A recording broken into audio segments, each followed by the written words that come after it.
Então, eu tenho os agentes públicos que têm todo o interesse do mundo de ter esse levantamento do backhaul, de ter essas informações precisas para que eles possam fazer as políticas públicas, e no caso aqui a gente tem até o executor dessa política pública, que é a Anatel.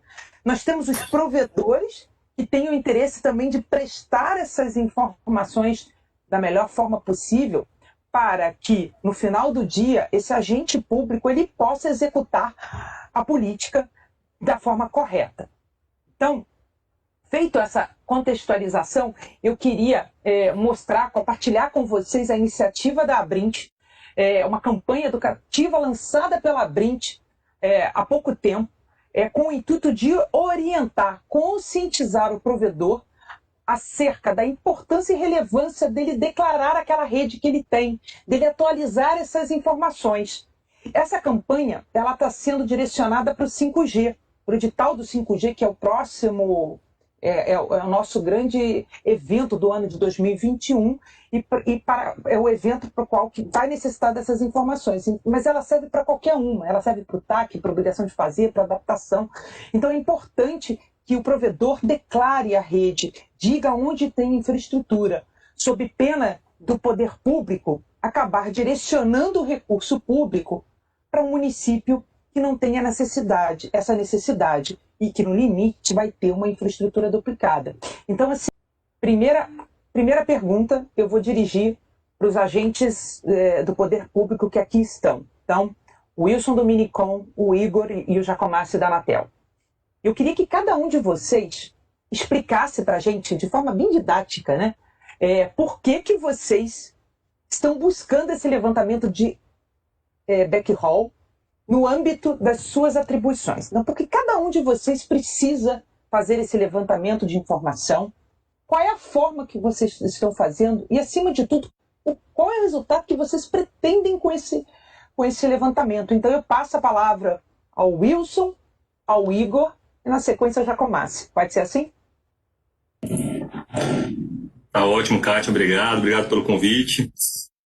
Muito gratificante para mim estar podendo fazer parte desse evento, né? Falando com todos os provedores regionais que hoje já figuram aí entre os maior possuem market share quando se fala em banda larga fixa no Brasil. Então, mostrando a grande importância que esses provedores regionais, esses pequenos provedores, não dá nem para chamar mais de pequenos provedores, né? Eu acho que o termo correto agora são provedores regionais, né? Que eles têm na promoção da banda larga, em levar conectividade para as pessoas que mais precisam, né? E levar também infraestrutura de alta capacidade em fibra ótica, que é o core do business de quase todos os provedores regionais. Então, para mim é muito importante estar aqui falando para esse público. Queria agradecer a Alessandra, agradecer a Kátia, o Elton, todos que nos convidaram a estar aqui hoje debatendo sobre esse importante tema. E aí a Kátia fez então uma provocação para a gente falar um pouco sobre essa questão da necessidade de informação, em especial informações relativas a backhaul nas cidades e qual é o impacto disso no nosso trabalho, né? Hoje então estamos aqui com os meus colegas da Anatel. Eu sou um servidor da Anatel também, apesar de estar cedido aqui para o Ministério das Comunicações. Entendo bem o trabalho que a Anatel exerce, mas aqui a gente tem duas áreas, dois órgãos de governo trabalhando com questões distintas, cada um deles precisando, dentro do seu escopo de atuação, dessas informações de forma mais precisa possível, né? O Ministério das Comunicações ele é o responsável pela elaboração e, eventualmente, até a execução de algumas políticas públicas, e isso fica claro quando o Ministério ele utiliza então os recursos próprios da União, né, recursos do orçamento, para fazer política pública. A gente tem vários exemplos disso acontecendo hoje em dia. A gente tem o programa Norte Conectado, por exemplo, que é um programa que está buscando ali a construção de uma infraestrutura de fibra ótica na região norte do país, para ser compartilhado, inclusive, com o setor privado, com os provedores regionais. Outros programas como o Nordeste Conectado, GESAC. Então, o Ministério também é um executor de política pública, além de ser um ator importante na hora de definir ali, junto com a Anatel, as diretrizes para a execução dos instrumentos regulatórios, né? A Anatel ela tem diversos instrumentos regulatórios para fazer a promoção da massificação do acesso à banda larga, como a Kátia já citou aí, alguns dos principais, né, o termo de ajustamento de conduta, obrigações de fazer, tem os próprios compromissos de abrangência dos editais, né, temos um edital de 5G prestes a ser lançado aí, e também a questão da adaptação das outorgas, das concessões para autorização, que também gera um valor que pode ser investido em massificação de banda larga. Então, o Ministério também atua junto à Anatel para definir ali qual é o leque de opções assim, que o Poder Executivo entende que são importantes para que se faça esse investimento, e aí a Anatel executa essa política pública. Mas, como eu falei, assim, a gente tem duas formas de incentivar a massificação da banda larga via política pública. Uma é com investimento próprio da própria União, e a outra forma é com instrumentos regulatórios. Para essas duas questões, a gente precisa de informação. E aí eu vou dar um exemplo simples. Assim.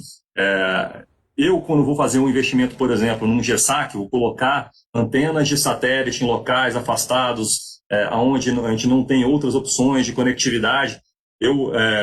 Primeiro esse é um recurso que eu gasto da União, que é um recurso caro, justamente porque é uma estrutura satelital, que é para levar conectividade para regiões mais afastadas. Mas também a gente tem que levar esse tipo de conectividade, esse tipo de infraestrutura, para onde já não tem um provedor regional, né? Então, evitando assim a duplicação de custeio, duplicação de investimentos em regiões onde já tem ali um provedor regional prestando o seu serviço. Para isso também se aplica a esses outros projetos que eu comentei, por exemplo, o projeto do Norte Conectado. Nós estamos fazendo a construção de uma grande fibra ótica na região norte. Fizemos um projeto parecido na região Nordeste, construindo redes metropolitanas, etc. E a gente não deve fazer isso em regiões onde essa infraestrutura já existe. A ideia é sempre fazer a parceria com o setor privado para que essa política pública seja efetiva, mas não construir infraestrutura onde ela já existe, né? Então, por isso que é muito importante que o setor privado nos informe onde estão as suas infraestruturas, onde estão os seus backhauls em especial, né? Porque o backhaul é quem dá o indicativo, o backhaul de fibra ótica é o que dá o indicativo de que aquela cidade ela já está atendida com uma estrutura de rede metropolitana, né? Para atendimento daquela cidade. Então, se a gente não tiver essa informação, acaba que o provedor local, o provedor regional, ele vai competir com o Estado, o que gera uma competição injusta. Né? O Estado ele tem ali um orçamento à sua disposição para fazer investimentos, não é que seja um grande orçamento, mas tem um orçamento disponível para fazer investimentos, e se ele for gerar uma competição com o provedor regional, isso acaba prejudicando tanto ao Estado, que quer fazer política pública para levar a conectividade ao menor custo possível, tanto ao provedor regional, que já tem todo um investimento em infraestrutura para aquela localidade. Então, é por isso que a gente tem sempre feito diversos contatos com a própria Brint e com demais associações que representam provedores regionais, diretamente com provedores regionais, para obter essas informações e evitar que o Estado faça esses investimentos em locais onde essa infraestrutura já está construída. É uma atuação um pouquinho diferente do que a Anatel está fazendo, que a Anatel está fazendo um trabalho regulatório. Eu acho que eu vou deixar para o Igor e para o Giacomassi adentrarem um pouco mais nesse assunto.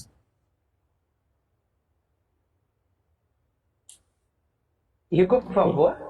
Ok, Kátia, obrigado. Bom, não posso deixar de agradecer o convite do Elton, da Alessandra, né, por essa oportunidade aqui de trazer a todos esses importantes players aí algumas informações, né, que, por vezes, apesar de serem informações básicas, mas a questão da comunicação e de onde essas informações se encontram disponíveis vem por dificultar o conhecimento aí por parte deles, tá?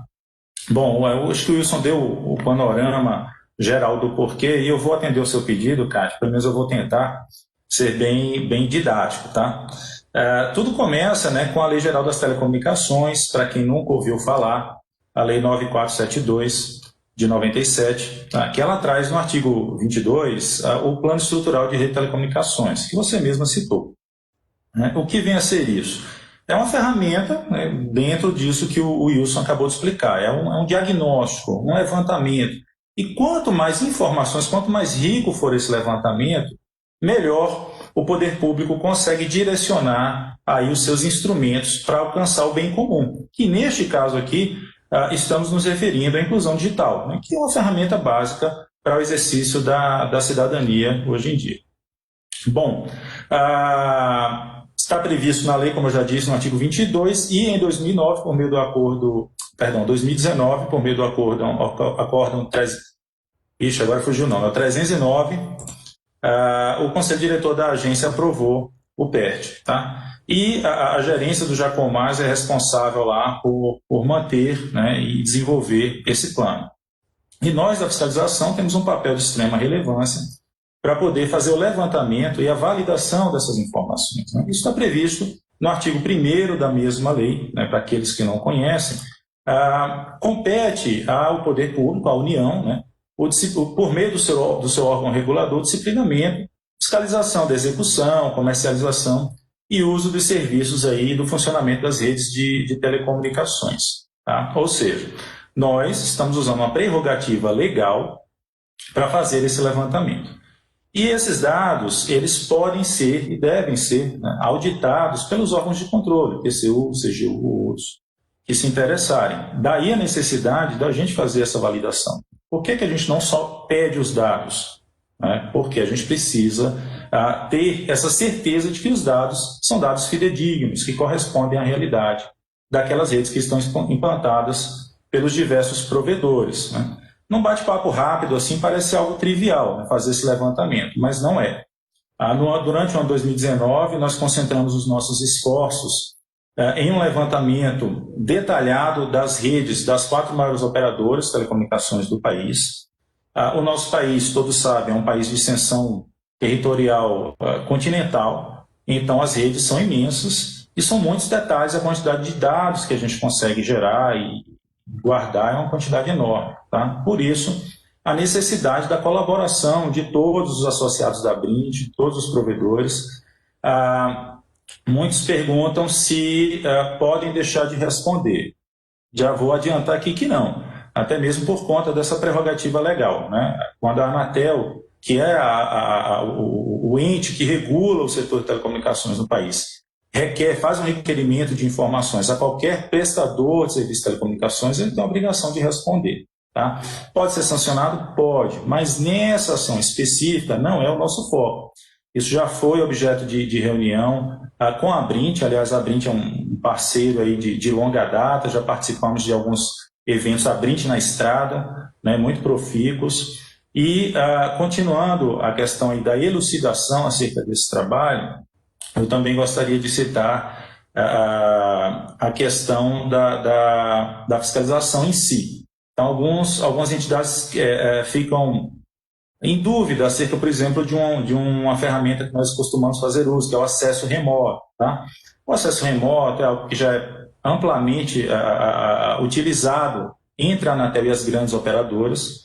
Ela facilita, né, o acesso do fiscal da Anatel ao dado que nós estamos buscando. Então, a gente faz um acesso seguro, remoto, ao sistema de controle ali daquele prestador, onde estão as informações que nós estamos buscando. É óbvio que essas informações são tratadas com total sigilo, né? Quem acessa é um fiscal da Anatel, que tem total responsabilidade e, obviamente, pode ser responsabilizado no caso de algum tipo de vazamento desses dados. Graças a Deus, isso nunca aconteceu, tá? E, com isso, a gente consegue fazer uma validação de uma forma mais célere, mais eficiente, dispensa que o fiscal se desloque até a sede, né, onde ficam os sistemas daquele prestador, reduz o custo também para a administração pública, que é interesse de todos nós cidadãos brasileiros, tá? Basicamente é isso. Eu vou deixar aqui para o meu colega Jacomaz fazer uma complementação aí, ele que já tem um conhecimento mais aprofundado do PERT especificamente. Obrigado.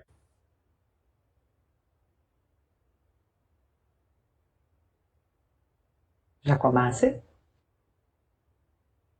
Desculpa. Boa tarde a todos. Boa tarde, Kátia. Primeiro, eu peço desculpas em nome do Nilo, que não pôde participar, né? E me pediu para representá-lo aqui e poder falar um pouco do trabalho da Superintendência de Planejamento e Regulamentação. E, então, respondendo diretamente à sua pergunta, por que a gente precisa de informações de backhaul? Né? Como já foi falado aqui algumas vezes, nós estamos trabalhando nesse documento que é o PERT.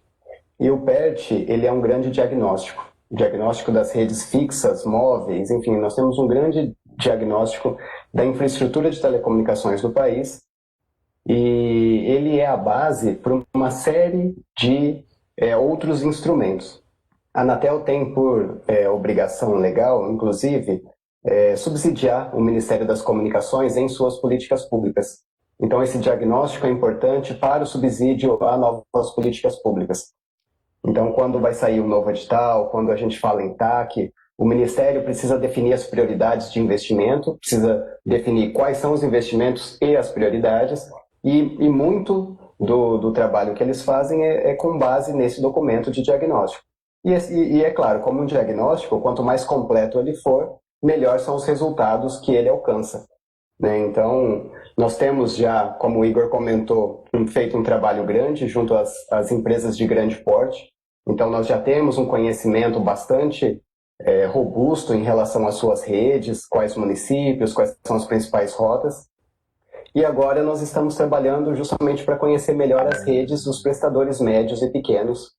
E aí, juntando um pouco de tudo que foi falado, justamente para a gente evitar uma duplicidade de investimento ou uma competição desleal, né? Você tem um pequeno prestador que investiu aí as suas economias para fazer a rede num pequeno município, de repente chega uma grande prestadora com dinheiro público e faz um investimento do lado, né, para poder operar o serviço. Então, eu acho que a grande importância desse evento aqui, principalmente, é esclarecer isso para o pequeno prestador. Como o Igor disse, é preciso, às vezes, que a gente faça as fiscalizações para garantir a fidedignidade das informações, mas o foco da agência, nesse momento, não é multar, nem punir, muito pelo contrário, é conhecer melhor esse ambiente em que a gente está fazendo investimentos, porque eu acho que a maior punição para o pequeno prestador depois é ter esse investimento paralelo à rede dele, né, sem que ele tenha sido consultado. O edital do 5G, ele é o evento próximo de maior monta, né, de grande porte, e que tem mexido aí com o mercado e com os operadores, mas é importante ressaltar que a Anatel já tem instrumentos que estão em curso. Então, já saíram obrigações de fazer, nós estamos finalizando um TAC com a empresa Vivo, e são obrigações de backhaul em municípios em que a gente acredita que não exista infraestrutura de backhaul de fibra ótica. Então, nós estamos falando sim também de instrumentos futuros, mas nós estamos falando de coisas que já estão acontecendo, então é realmente urgente que a gente tenha esse diagnóstico para melhorar, né, o direcionamento desses investimentos. E só reforçando que a Anatel já tem, há uns 2 ou 3 anos, vem nesse movimento de aproximação com os pequenos prestadores. Então, a gente tem trabalhado com o Comitê de Prestadoras de Pequeno Porte, tem participado dos eventos das associações. Nós fizemos o Conecta, né, já é a quarta edição que a gente faz de um evento online para tentar trazê-los e nessa aproximação com a agência, perder um pouco do medo do regulador, né? Nós não estamos aqui só para fiscalizar e multar. A ideia é que seja um trabalho de parceria, porque se vocês não apresentam as informações, a gente não consegue subsidiar um ministério para uma política pública eficiente e, no final das contas, todo mundo perde.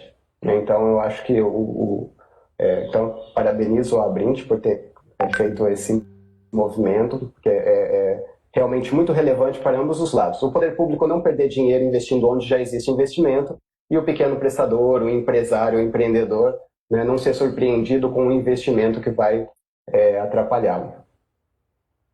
Eu acho que é isso.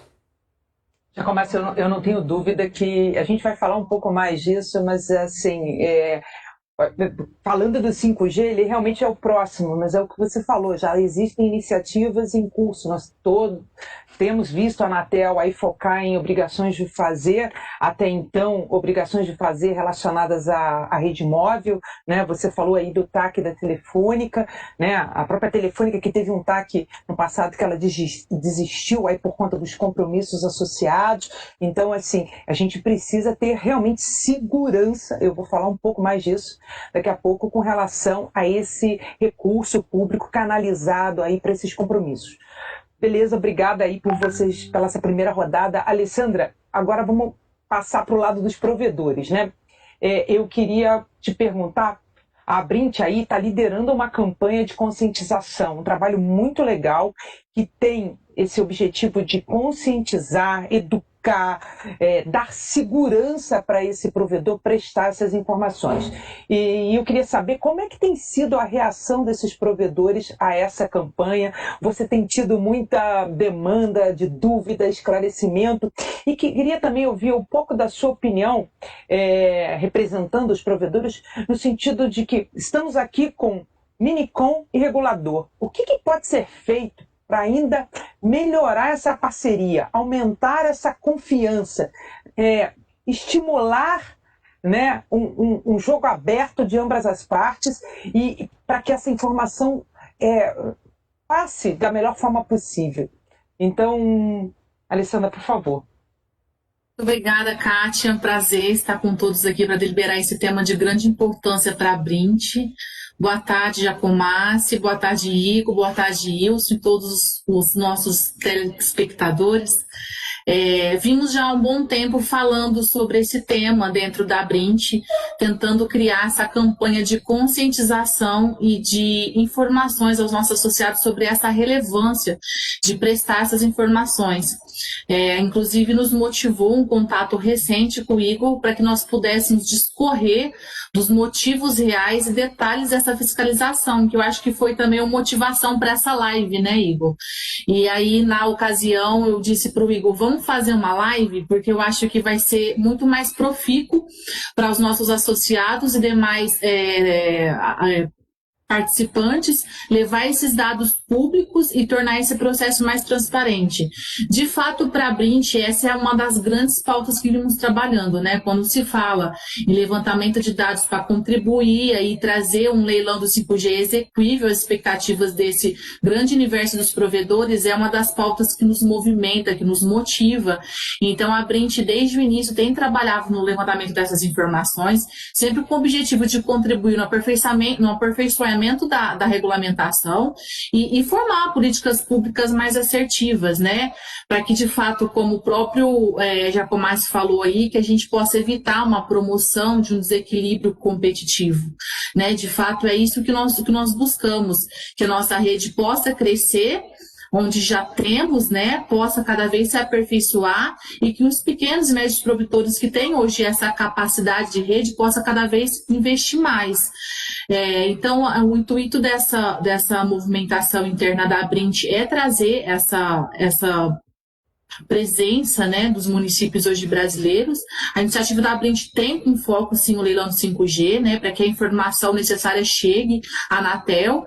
E assim, o que está acontecendo de forma específica de dificuldade, né? A motivação da fiscalização, ela não tem sido recebida de uma forma negativa pelos provedores, não. Eles entendem, talvez, necessidade. Talvez a especificidade da fiscalização, entre aspas, do colhimento desses dados, é que tem trazido, às vezes, talvez, alguma preocupação e desconforto. Porque as informações têm uma série de critérios, informações que vai desde da capacidade, marcas de equipamentos, né? Entre outros detalhes, como até, às vezes, CNPJ das empresas, e aí tem alguns pequenos detalhes que soou um pouco indiferente para o nosso provedor, que eu queria até depois que o Igor pudesse discorrer sobre isso e trazer um pouco de luz sobre o levantamento dessas informações e deixasse aí o nosso campo de provedores confortável e entendido que são informações que são importantes, que vão subsidiar o trabalho e que, de fato, não incorre nenhuma inveracidade. Tá? E que para a Abrint é muito importante, né? E quando eu, passando um pouquinho já para a segunda parte que a Kátia discorreu sobre políticas públicas, de fato é isso que a gente espera da Anatel e do Minicom, que de fato a gente possa cada vez mais trocar esses tipos de informações, mostrar a relevância dos serviços prestados hoje dos provedores, o quanto que esse crescimento e capacidade hoje está tão presente no Brasil, que realmente aí a gente já faz parte de mais de 60% do mercado de capacidade de ultrabanda larga fixa, e que de fato os provedores estão ocupando um papel preponderante. Então, o que é possível hoje de fato se construir, né, de forma que a gente possa continuar e dar cada vez mais vazão a essa capacidade da rede, rede, chegando em lugares longínquos, né? Eu levanto aí uma pauta, talvez, que não é daqui, mas do IPv6, que a gente poderia estar atendendo mais as áreas rurais. O que dá para fazer para não tirar essa parte para o 5G, que é uma das pautas que a gente vem questionando. Enfim, tem muitas questões que cabe aqui uma reflexão e a gente está à disposição de vocês para dialogar, para estruturar. A Brint sempre foi uma grande parceira e continua aqui com essa relação boa estabelecida tanto com o Ministério quanto com a Anatel. Fico à disposição. Obrigada.